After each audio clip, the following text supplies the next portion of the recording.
ये स्टोरी दो ऐसे बेस्ट फ्रेंड के ऊपर है जिनको एक ही लड़के से प्यार हो जाता है और वो दोनों उसके साथ इंटीमेट होने के लिए क्या क्या हदें पार करती है। तो चलते हैं अगली स्टोरी पर।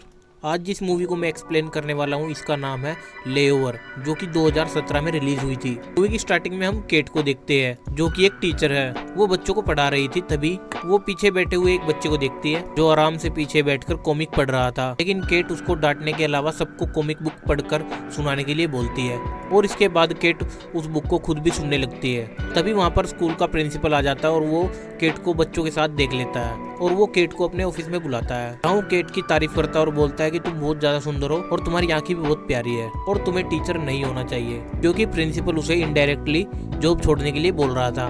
दूसरी तरफ हम एक और लड़की मैक को देखते हैं जो एक मार्केट फील्ड में सेल्स एम्प्लॉय होती है और वो एक कंपनी में प्रोडक्ट बेचने की नाकाम कोशिश करती है बट उसका कोई फायदा नहीं होता। इसके बाद गुस्से में वो वहाँ से बाहर आ जाती है और बाहर आने के बाद उसको एक और झटका लगता है। उसकी गाड़ी नो पार्किंग में होती है, इसलिए पुलिस उसे उठा के ले जाती है और घर पहुंच के केट देखती है कि मैक डांस कर रही है। यहाँ हमें पता लगता है कि ये दोनों बेस्ट फ्रेंड है और दोनों एक साथ रहते हैं। मैक केट को बताती है कि आज मेरा दिन बहुत ही खराब गया और इंटरव्यू में मेरा प्रोडक्ट भी सेल नहीं हुआ और पुलिस मेरी गाड़ी भी ले गई। फिर केट बताती है कि आज मेरा भी दिन अच्छा नहीं था और मुझे स्कूल से निकाल दिया गया है। इसके बाद मैक केट को जल्दी उठाती है और बोलती है कि हमें अपना स्ट्रेस कम करने के लिए कहीं घूमने जाना चाहिए। इसके बाद केट बोलती है कि हम इस बारे में बाद में बात करेंगे। मैक बोलती है कि मैंने ऑलरेडी फ्लाइट की टिकटें बुक कर दी है और अब से 3 घंटे बाद हमारी फ्लाइट है। इसकी वजह से केट को ना चाहते हुए वहाँ से जाना पड़ता है। एयरपोर्ट पहुंचकर वहाँ देखते हैं ये बहुत लंबी लाइन लगी हुई थी। फिर इनको लगता है कि अगर ये लोग लाइन में रुके तो इनकी फ्लाइट निकल जाएगी। इसके बाद नेक वहाँ से जल्दी निकलने के लिए एक स्टाफ के साथ फ्लर्ट करने लग जाती है और वो स्टाफ मैक की बातों में आकर उसको जल्दी निकाल देता है और फिर ये दोनों फ्लाइट में अपनी सीट पर बैठ जाते हैं और उन दोनों के बीच की सीट किसी रायन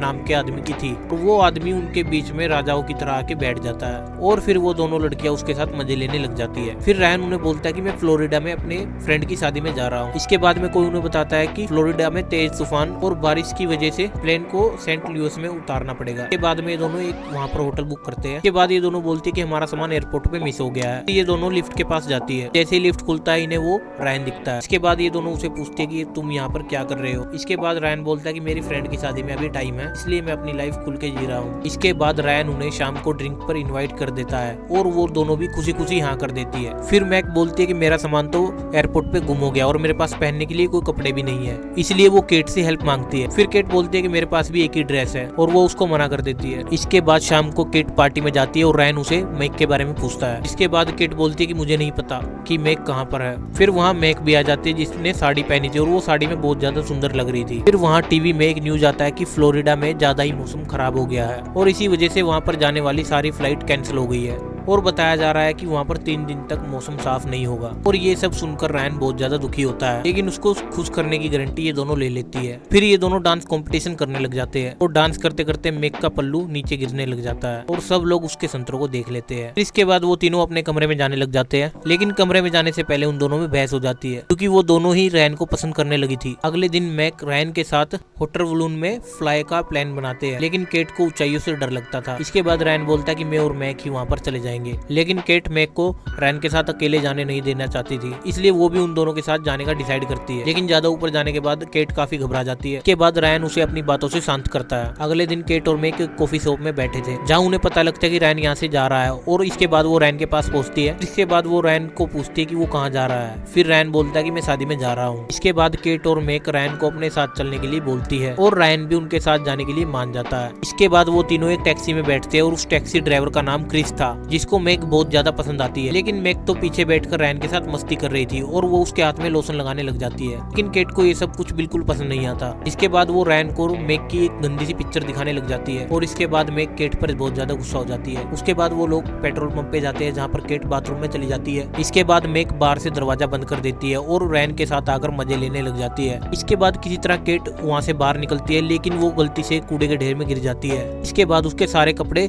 गंदे हो जाते हैं। फिर रायन केट से बोलता है कि तुम्हें क्या हुआ। जिसके बाद केट बोलती है कि किसी ने दरवाजा बंद कर दिया था बाथरूम का और मुझे अच्छे से पता है कि वो इंसान कौन हो सकता है। इसके बाद केट वहीं पर अपने कपड़े साफ करती है और कपड़े साफ करने के बाद वो गाड़ी में बैठ जाती है। फिर रास्ते में केट रायन से बोलती है कि मेरे गले में दर्द हो रहा है। इसके बाद रायन उसकी मसाज करने लग जाता है, लेकिन मैक को ये सब कुछ बिल्कुल पसंद नहीं आता और वो चिढ़ने लग जाती है। इसके बाद वो गुस्से में आके शैंपेन में बहुत सारी स्लीपिंग पिल्स मिला देती है और वो शैंपेन केट को देती है, लेकिन केट पीने से मना कर देती है। इसके बाद क्रिस उसे वो बोतल ले लेता है और खुद ही पीने लग जाता है। फिर मैक उसे बोलती है कि तुम्हें ड्राइविंग करते वक्त नींद आएगी। फिर क्रिस उसे बोलता है कि मुझे ड्राइविंग करने का बहुत ज्यादा एक्सपीरियंस है और मैं इससे पहले भी ड्रिंक कर ड्राइव कर चुका हूँ। इसके बाद थोड़ी देर बाद रात हो जाती है और वो सब लोग सो जाते हैं और इसके बाद क्रिस भी सो जाता है और वो रोड पर लगे एक बोर्ड को उड़ा देता है, जिसके बाद उनकी नींद खुल जाती है और वो सब एक होटल में पहुंचते हैं। लेकिन होटल जाने से पहले केट उस बोतल को चेक करती है और उसे बोतल में बहुत ज्यादा स्लीपिंग पाइल्स दिखती है, जिसको देख के वो मैक पे बहुत ज्यादा गुस्सा होती है और गुस्से में वो अपना रूम भी अलग बुक कर लेती है। फिर मैक क्लब में बैठ के ड्रिंक करने लग जाती है और इसके बाद वहाँ पर क्रिस आता है और थोड़ी देर बात करने के बाद वो वहाँ से चला जाता है। फिर हम केट को भी देखते हैं जिसे रैन ढूंढता हुआ उसके पास आता है और वो उसको बोलता है कि मैं तुम्हें कब से अकेला ढूंढ रहा था। और इसके बाद वो दोनों बगैर किसी को कहे कमरे में जाके इंटीमेट होते हैं। फिर अगली सुबह मैक केट को आकर मिलती है और वो बोलती है कि हमें एक लड़की की वजह से एक दूसरे के साथ नहीं लड़ना चाहिए। इसके बाद मैक केट के बिल्कुल क्लोज आकर बोलती है कि वो रात को इंटीमेट हुई थी रैन के साथ, इसकी वजह से उन दोनों में फिर से लड़ाई हो जाती है। इन सब के बाद क्रिस वहाँ पर आता है और वो बोलता है कि रैन मेरी गाड़ी चुरा कर ले गया शादी में जाने के लिए। इसके बाद क्रिस को एक पोस्ट मिलता है जिसमें उसे पता लगता है कि रैन किसी और की शादी में नहीं बल्कि अपनी ही शादी में गया है। इसके बाद ये दोनों भी पुलिस से बोलती है कि रैन ने हम दोनों की जिंदगी खराब कर दी है और अब वो किसी और तीसरी की लाइफ खराब करने के लिए जा रहा है। और इसके बाद पुलिस भी इनको छोड़ देती है और ये दोनों बगैर बताए रैन की शादी में पहुंच जाती है। लेकिन इनके पहुंचने से पहले ही रैन की शादी हो चुकी थी और रैन इन दोनों को देख के वहाँ से भागने लग जाता है और ये दोनों उसको वहाँ पर पकड़ लेती है और बोलती है कि तुमने हमारे साथ ऐसा क्यों किया। फिर रैन बोलता है इसमें मेरी कोई गलती नहीं है, तुम दोनों ही मेरे साथ फ्लर्ट कर रही थी और बोलता है कि मैं इतना शरीफ नहीं हूँ। इसके बाद रैन की वाइफ वहाँ पर आती है और वो रैन से थोड़ी अलग तरह से बात करने लग जाती है। इसके बाद ये दोनों भी वहाँ से वापस जाने लग जाती है। फिर मैग क्रिस को किस करती है और केट से बोलती है कि हमें अब अलग रहना चाहिए और हम लोग पहले की तरह बेस्ट फ्रेंड बन जाएंगे। इसके बाद केट के स्कूल का प्रिंसिपल उसका प्रमोशन कर देता है क्योंकि उन्हें केट का टीचिंग का तरीका पहले से ही पसंद था। मैक और क्रिस आपस में रिलेशनशिप में आ जाते हैं और इन सब के बाद केट और मैक भी आपस में रहने लग जाते हैं और यहीं पर इस मूवी का एंड हो जाता है। अगर गाइस आपको इस मूवी की एक्सप्लेनेशन अच्छी लगी हो तो इस चैनल को सब्सक्राइब करिए।